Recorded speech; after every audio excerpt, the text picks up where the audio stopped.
ole hei kan huana batar kung hi hei tlai ber le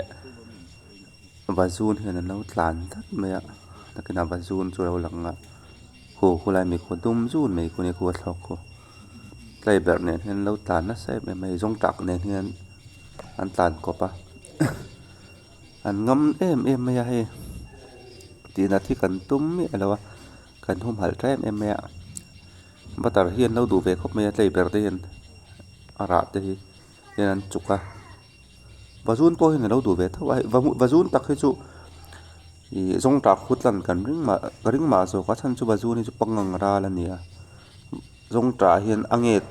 lo hi pangang hin tam thei em mai a chu bang chuan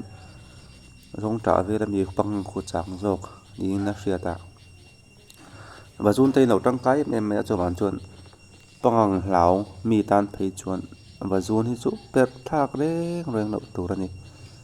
pangrem te hian ei du em mai a bazun hian chu bang pangrem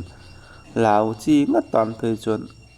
bazun hi chu per chi lo hian ni top mai ni khu dum chun mai a hu ga chu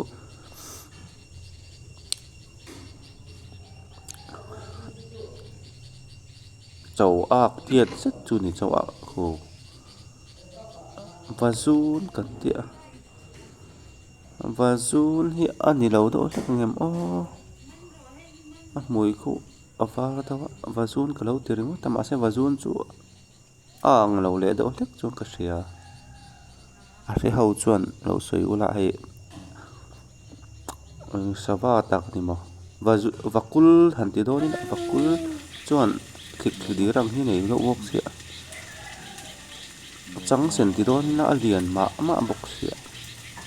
sawa nge ni o bazun kha kan lo tia ma se